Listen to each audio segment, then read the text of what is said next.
유계영의 동창생이라는 시네요. 동창생, 유계영. 죽은 애도 온 것 같다. 죽은 애가 와서 자신이 죽었다고 귓속말을 흘린 것 같다. 죽은 애가 죽은 것은 모두가 아는 얘기. 이 시 보면서 80, 90년대의 그 운동권 같은 느낌을 받았다. 그 이야기를 하셨잖아요. 쭉 저도 읽어보니까 그 느낌이 많이 나요. 이 시는. 영화나 이런 데서 묘한 향수를 불러일으키는 아날로그적인 감성이 있잖아요. 그러면서 소시민적으로 살아가는 사람들이 묘한 부채의식을 시대적인 그런 거를 운동권이 나는 적극적으로 이렇게 나가서 깜빵에 갇힌다거나 데모를 하지 않고 예. 그냥 소극적으로 뒤에서 하는 예. 그런 분위기가 살짝 그것이 3년하고 4년에 좀 드러나요. 네. 보니까. 죽은 애도 온 것 같다. 이 말은 죽은 애가 온 것 같다가 아니고 죽은 애도 온 것 같다잖아요. 그러니까 그 안에는 산 사람과 죽은 사람과 같이 어울려 있다. 이 말도 되는 거거든요. 그래요. 기억이 혼합돼 있는 예. 네. 화려한 휴가인가요? 거기 영화에서 보면은 사진에 그 마지막 장면에 보면은 사진 속에서 흑백으로 이렇게 남겨지는 죽은 사람들이 같이 있는데 그리고 이제 칼라로 있는 사람들이 있고 그래서 살아남은 자의 슬픔 같은 게 이렇게 진하게 오는 그런 엔딩 장면이 있잖아요. 이제 그런 분위기가 있는 것 같아요. 예. 죽은 애도 온 것 같다. 죽은 애가 와서 자신이 죽었다고 귓속말을 흘리는 것 같다. 거기에 같이 동창생이라고 그러면 그렇잖아요. 우리가 동창생이라고 할 수 있는 기간은 8살부터 해서 24살, 5살까지가 동창생이에요. 네. 그러면 10대와 20대가 묶여있는 상태. 동창생이란 것은 그것이 평생 자기의 사회적인 생활과 그걸 같이 묶어갖고 가고 있어요. 30대가 됐든 40대가 됐든 50대가 됐든 60대가 됐든. 박제된 기억같이. 예, 그 시기가 묶여갖고 같이 가고 있어. 그래서 보통 동창들이 만나면 50대 때 만났다고 하더라도 그 동창들이요. 초등학생 동창을 만나면 초등학교가 돼버리고 네. 중학교 동창을 만나면 중학생이 되고 고등학교 동창을 만나면 고등학생이 되고 대학교 동창을 만나면 대학생이 돼요. 다. 그렇죠. 거기서. 예, 거기에 같이 박제돼 갖고 있어. 전부 다. 보니까 그 80 드신 동창회도 있어요. 80이 들었는데도 그 동창회를 하고 동창회를 한다는 것 자체는 그 기억을 그때 같이 했던 것을 같이 공유하고 싶은 것이 있는 거야. 그러면은 과거의 추억과 향수와 그런 시대적인 예. 모든 문화와 이런 흐름들을 그 사람들만이 같이 공유할 수 있죠. 예. 네. 그러면은 동창생이나 이거보다도 더 그 진한 것이 사실은 운동권인 것 같아요. 제가 볼 때는. 그렇죠. 예. 네. 왜냐하면 그 동지라고 그러잖아요. 같이 죽고 사는 동지야. 그 안에서는. 헤게모니. 예. 예. 그 이데올로기를 그 사상만큼 죽음까지 불사하는 게 이데올로기잖아요. 또. 그렇죠. 그다음에 종교 전쟁, 뭐 그다음에 사상 전쟁 이게 가장 또 치열하잖아요. 전쟁 중에서도. 예. 예. 죽은 애도 온 것 같다. 죽은 애가 와서 자신이 죽었다고 귓속말을 흘리는 것 같다. 모두한테 같이 했던 동지들의 그 추억이라는 것이죠, 이게요. 네. 그 죽은 애가 죽은 것은 모두가 다 아는 얘기. 우리가 그때 이렇게 했던 것은 다 아는 얘기. 이 시는 전체적으로 읽으면 그냥 쭉 읽히는 시예요. 그래도. 그러니까 뭐 더 크게 설명 안 하고 쭉 읽어가는 방향으로 하게요. 이럴 거면 그만 나가달라고 누군가 소리친다.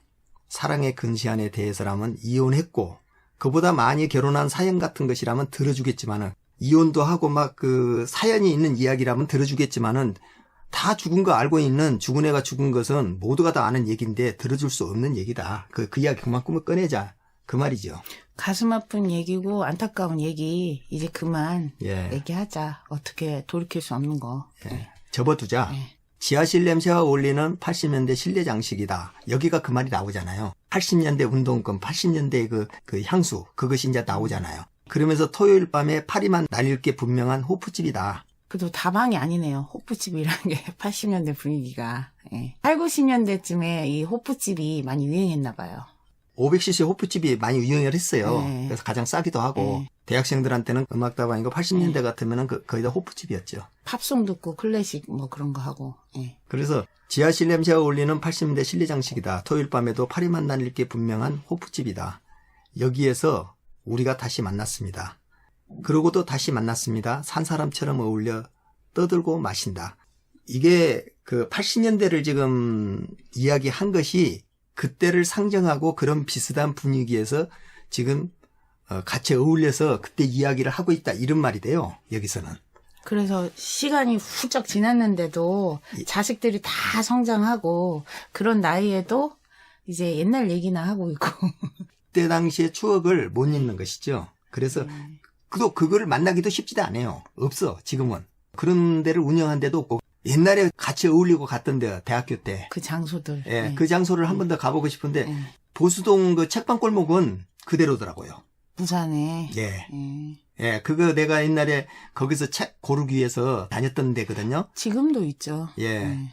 지하실 냄새가 울리는 80년대 실내 장식이다. 토요일 밤에도 파리 만날 게 분명한 호프집이다. 여기에서 우리가 다시 만났습니다. 그리고도 다시 만났습니다. 산 사람처럼 어울려 떠들고 마신다. 같이. 유행이 이미 80년대 지나간 시대이기 때문에 지금 와서 만난 건 그건 유행이잖아요. 과거로 떠돌아다니는 유행인 거야. 망령이죠, 망령. 예. 그래서 저승에서도 애국가를 부르나? 동포들만 부르는 노래를? 산 사람들은 부르지 않는 노래를, 거울 속에 내가 즐겨 부르는 노래를, 흐트러진 땅콩 껍질 위에 찍어보는 치장, 다른 애가 집었다가 다시 섞어버린 뻥튀기. 다른 애가 집었다가 다시 섞어버린 뻥튀기가 뭔 말일까요?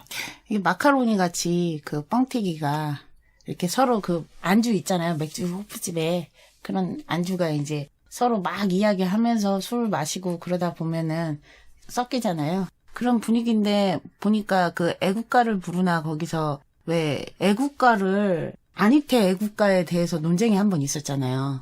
요번 정부 때. 그래서 애국가에 대해서 뭔 이야기가 있었고 그다음에 여기서 이 애국가가 어떤 느낌이냐면 사랑도 명예도 남김없이 뭐 그 사랑도 명예 뭐였죠? 뇌물 위한 행진곡. 뇌물 위한 행진곡 같은 분위기. 그다음에 이 운동권들이 애국가에 대해서 불만이 있잖아요. 그러니까 NL 쪽에 그 운동권들이 하는 문제를 삼는 그런 분위기가 이제 여기서도 느껴지죠. 예.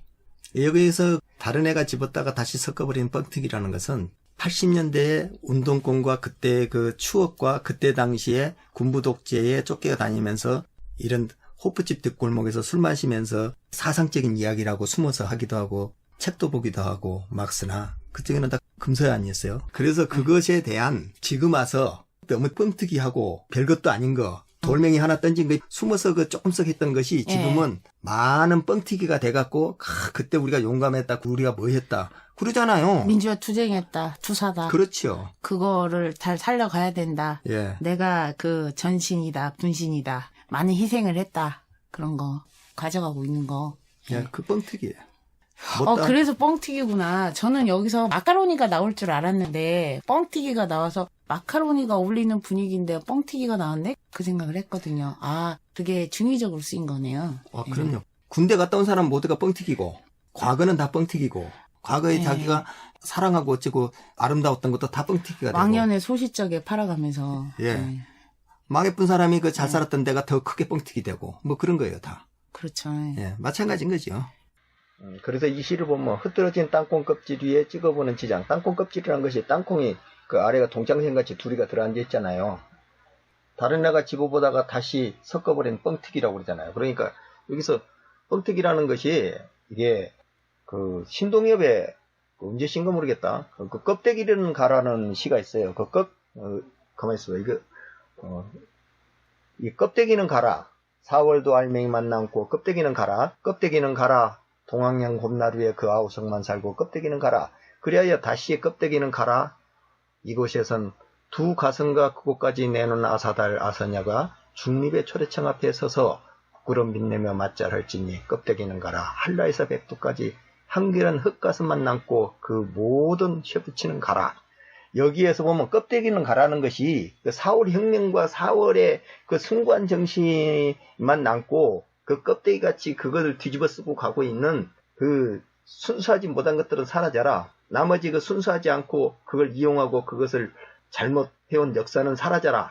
여기에 이 껍데기에 대한 비판을 하잖아요. 그것이 바로 그 여기에서 말하는 다시 섞어버린 뻥튀기랑 그 비슷한 이미지가 같이 섞여 있어요. 그래서 다시 이 못다한 이야기나 나눠봅시다. 이것을 보면은 못다한 이야기나 나눠봅시다. 과거에는 화려했다. 그런 느낌? 못다한 이야기? 소외를 풀어보자. 그래서 못다한 이야기나 나눠봅시다. 못다한 그림과 못다한 추태와 못다한 공격과 못다한 수비 다 해봅시다. 오늘 여기서 다 회포를 풀어봅시다. 옛날에 과거에 우리가 그 했던 거 전부 다 한번 풀어봅시다. 그 이야기예요. 그래서 이야 하고 환영한다. 잘 살지 않으니까 늙지도 않는구나. 제가 정통으로 맞은 세월을 용케도 피했구나. 어떤 친구는 아직 안 늙어 보이고 어떤 친구는 늙어 보이고 뭐 그렇게도 보이는데 이게 또 어떻게도 보이냐면 어떤 애는 세상의 변화에 너무 빨리 적응을 해서 속물이 돼가지고 지금 그렇게 잘 살고 있는데 또는 복부인이나 어떤 사장짜리 달아서 직함을 달고 다 명함을 돌리고 있는데 어떤 애는 아직도 애기적 어린 아이에 그 자기 젊었을 때 이상주의자로 이렇게 좀 망한 것 같은 찌질한 모습 또 그런 의미도 있는 것 같고 이게 옛날 얘기를 하다 보면 동창생들끼리 모여가지고 그 영화가 있었는데 제 제목이 생각이 안 나는데 기억이 다 틀린 거예요. 그날 있었던 기억들이. 그래가지고 사람들이 그 어떤 게 기억이 진짜인지 현실이 그거를 쫓아가는 그런 영화가 있었는데 뭐가 팩트였는지 근데 결론은 나지 않았어요. 그 영화 끝에서. 그게 되게 재밌는 영화였는데 그런 분위기인 것 같아요. 예. 그래서 환영한다. 잘 살지 않으니까 늙지도 않는구나. 제가 정통으로 맞은 세월을 용케도 피했구나. 여기서는 금방 말씀하신 것 같이 그 세월에 너무 잘 적응해서 그 네. 세월에 맞게끔 다 속물이 된 인간. 네. 그것과 그때 20대 때 그 순수함과 그걸로 그대로 살아가고 있는 늙지도 않는 그 많은 세월을 다 비껴서 아직도 그 순수함 20대로 살아가고 있는 예. 그런 친구. 그 얼굴이 늙고 그런 문제가 아니고 어리숙한 친구. 사고가 아직 늙지 않는 친구. 그걸 지금 이야기하고 있는 것 같아요. 그래서 축하한다. 갓 태어난 나이의 머리통에 수북한 머리털, 부모보다 먼저 준비해온 검은 머리의 소생의 목적. 검은 머리 소생의 목적이란 건 뭘까요? 근데 애가 태어나잖아요. 예. 그러면 자기 그걸 다 가지고 태어나잖아요. 모든 그 자기 운명을 지니고. 그 인생이 각자 이제 던져지는데 세상에 그렇게 다 살아가죠. 검은 머리 그 짐승은 키우지 말라는 말도 있는데 모든 애가 그 부모의 뜻을 배반하면서도 크기도 하죠. 예. 자기 뜻대로. 부모보다 먼저 준비한 검은 머리 소생의 목적이란 것은 자기 인생을 자기가 준비한다. 그 뜻이 돼요. 저 여기서는. 밥그릇을 다 가지고 살아가고 나름대로. 예고하듯이 내가 우수수 잃어버리게 될 것을 이제야 용서한다. 열심히 칫솔질을 할수록 툭툭 터지는 흰이빨 사이의 빨간 피. 이런 얘기는 좀 어지러운가? 이 제목하고 똑같은 말이네요. 네. 그러니까 이 안에 성장통, 무수한 성장통. 예. 사람이 살아가면서 겪게 되는 그런 거를 그렇게 표현한 것 같아요. 예, 그 말이 맞아요. 그 용서한다. 열심히 칫솔질 한다는 것은 열심히 먹고 열심히 일했다는 뜻 아니에요. 툭툭 터지는. 그때마다 피가 툭툭 터져, 이빨 사이에. 네. 그것은 그 피 터지는 세상을 먹으면서 살아가고 거기에 적응해가면서 살아간다. 그 말이에요. 그래서 이런 얘기는 좀 어지러운가? 이해한다. 축축한 악몽을 머리핀처럼 꽂고 잠든 밤. 힘들었다는 이야기를 이렇게 하고 있는 거예요. 그래서 온몸의 구멍들이 속수무책 열리고 질금질금 오줌을 흘리고 지긋지긋한 기저귀 신세는 졸업한 지 겨우 50년 만에 또 돌아오겠군. 너무 빨리 돌아오는 것 같은데요. 근데 여기서 기저귀라는 게 어떤 물리적인 질병, 신체의 상태를 얘기하는 게 아니고 사람의 뇌가 늙잖아요. 늙으면서 다시 아이로 돌아가잖아요. 감성이라든가 이런 것들이 쪼그라들잖아요, 뇌가. 뇌의 상태, 정신적인 상태의 기저귀. 남에게 자꾸 의존하게 되고, 의탁하게 되고, 서운해하게 되고, 나이가 들수록 과거에 더 향수에 젖어서 살고, 그런 걸 얘기한 것 같아요. 예, 그래서 온몸의 구멍들이 속수무책 열린다는 것은 꽁꽁 닫아놓고 살아왔던 그것이 다 풀어헤쳐지는 거예요. 5, 60대가 되면서. 네. 그래서 질금질금 오줌을 흘린다는 것은 뭔가 모르게 사람이 좀 그 추접해 보이고 흐트러져 보이고 그런 거란 말이에요. 자식 얘기를 그렇게 많이 하시잖아요. 5, 60대가 되면 자녀들로 비교하고 자기 인생으로 비교하는 게 아니고 자랑할 거 있어야 되니까 사람이. 지긋지긋한 기저귀 신세는 졸업한 지 겨우 50년 만에 다시 또 반복을 하는 거야. 그렇죠. 반복을 하면서 50년 만에 또 돌아오고 그러는데 이게 또 한 가지로 더 볼 수 있는 것이 역사적인, 시대적인. 역사적인 시대적인 걸로 본다면은 그때 당시 80년대에 그 민주화 운동하면서 독재 정권 타도. 독재 정권 타도와 거기에 피해 다니면서 엄청난 고생을 했거든요. 그랬을 때 그 사람들이 그 축축한 악몽 같은 그 머리편을 항상 꽂고 그 편안하게 잠을 못 잔 거야. 불안과 억압에 시달리면서. 왜 언제 보안사나 이 정보부에 잡혀갈란가 모르니까. 그러면서 그 신념 하나로 그 민주화를 하겠다고 자기네들은 젊은 나이를 거기다 던져버렸잖아요. 그러면서 그 축축한 악몽을 머리핀처럼 꽂고 잠든 밤 온몸의 구멍들이 속수무책 열리고 질금질금 오줌을 흘리고, 그러니까 온몸의 구멍들이 속수무책 열린다는 것은 감추고 싶은, 보호하고 싶은 조직의 여러 가지 내 동지들의 현황과 이런 것들을 마구잡이 파헤쳐지게 되는 그런 상황들.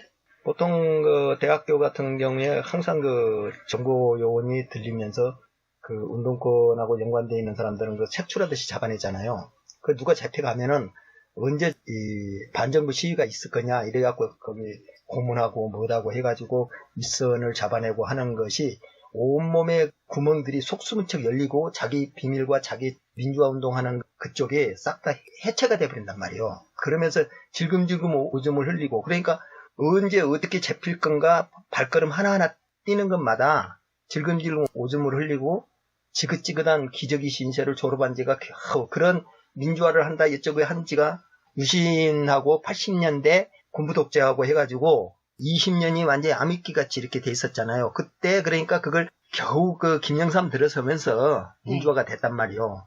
그런데 이제 끝났다 생각했는데 보통가 10년 주기? 10년 주기로 한 번씩 바뀌는 것 같고, 지금은 5년까지 갈 필요도 없이 그냥 왜 해겔이 얘기했던 부정의 부정변기법, 정이 있으면 그거에 반대되는 그게 나와서 둘이 이렇게 붙어서 합의되고, 또 그 합의 정의되고, 또 그 반대가 나오고, 계속 그런 과정을 반복하는 그런 거지 않은가. 그러니까 못 참겠다, 뒤집어보자, 바꿔보자, 이렇게 해서 다시 바꿨더니 이것도 못 참겠다, 정말 참으려고 했는데 봐줄 수가 없다, 이렇게 해가지고 계속 바뀌게 되는 그런 상황들이 반복이 되는 것 같아요.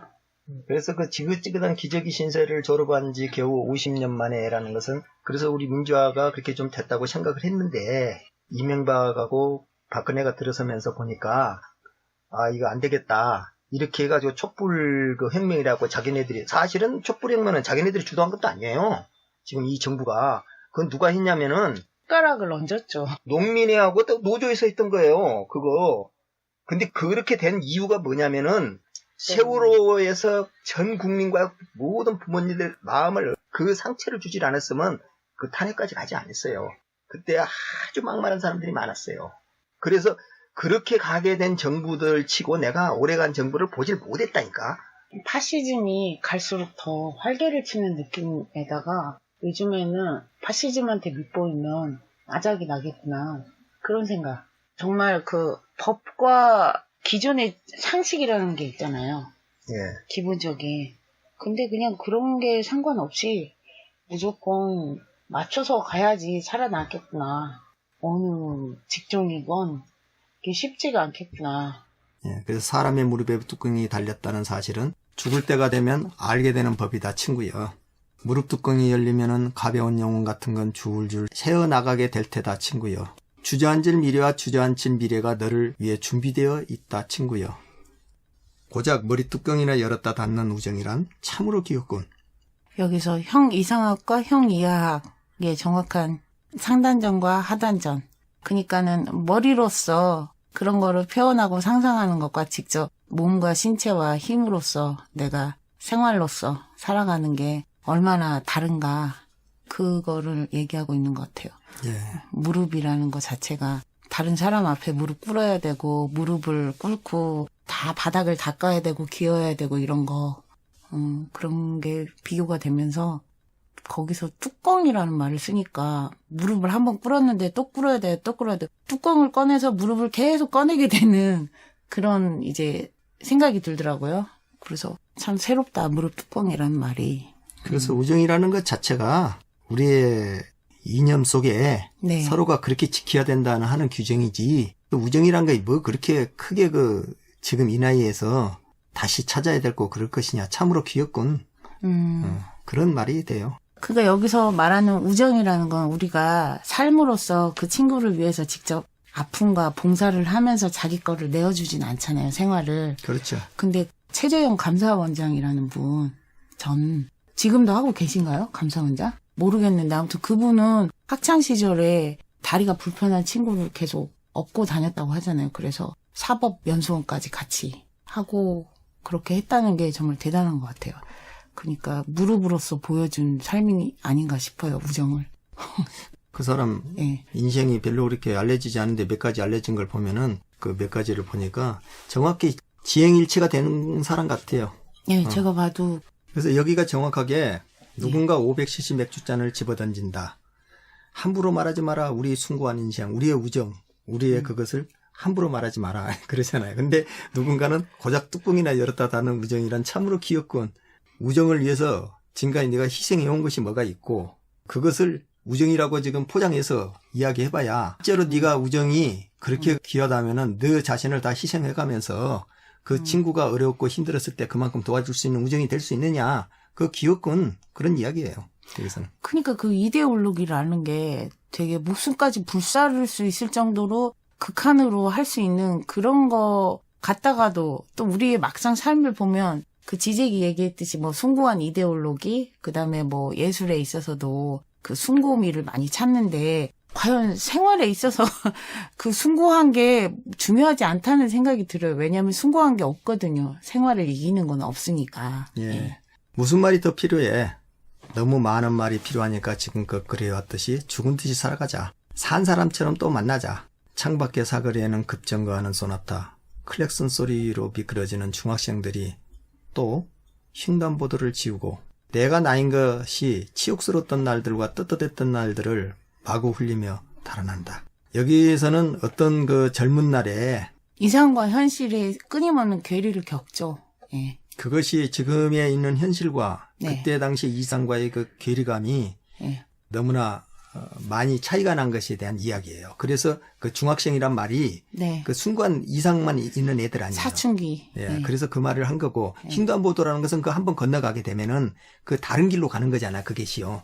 예. 중학생은 책임이 없죠. 자기가 뭔가를 맡고 이뤄내야 될 누군가의 보호자가 있어서 다 해주잖아요. 나머지들은. 그러니까 이상만 가지고 있어도 되는 나이인 거예요. 그러니까 그 횡단보도를 건너간단 말이에요. 네. 횡단보도를 지우고 건너왔던 걸 지우고 네. 자기가 지웠던 이상이란 건 다 지우고 가는 거야. 졸업을 결국에서는. 하면서 사회에 나가서 계속 적응을 해야 되죠. 무슨 말이 더 필요해? 너무 많은 말이 필요하니까 지금껏 그래왔듯이 죽은 듯이 살아가자. 산 사람처럼 또 만나. 산 사람처럼 또 만나자는 말이 무슨 말이에요? 숭고한 이데올로기 접고 예. 생활인으로서 완벽히 거듭나서 지금의 내 닥쳐있는 당면 긴급하고 아주 불효불급한 그 문제들을 해결하기 컥컥대면서 그거에서 최선을 다하는 것도 쉽진 않다. 예, 그 현실적인 이야기예요. 이것이. 현실적인 얘기죠. 그러니까 과거에 있는 것은 그 과거 유령이잖아요. 그렇죠. 과거의 귀신이란 말이에요. 망령. 예, 망령이란 말이에요. 그것을 깨고 네. 거기 이데올로기와 그게 이상을 깨고 산 사람처럼 또 만나자. 지금 살고 있는 현실로서 만나자. 그때 우정이네 뭐이네 하는 거 말고 네가 살아왔던 인생과 나가 살아왔던 인생 솔직하게 다 보여주고 사는 것이 더 정직하고 바르다. 그 이야기인 것 같아요. 그래서 내가 나인 것이 치욕스러웠던 날들과 떳떳했던 날들을 마구 흘리며 달아난다. 솔직하게 다 보여주자 이렇게. 치욕스러운 것과 떳떳했던 거 다 보여주고 그리고 마구 흘리며 달아난다. 그러나 쇠고랑 끝에 매달린 금속주처럼 죽은 애의 죽음을 끌고 간다. 우리는 후렴구를 연거푸 반복하면서 그때 80년대 운동꾼과 쇠고랑 차고 운동한다고. 그러나 그때 당시에는 그 이상과 꿈으로서 자기가 떳떳하단 말이에요. 가장 쇠고랑 찬 게 더 떳떳해. 그때 당시에는.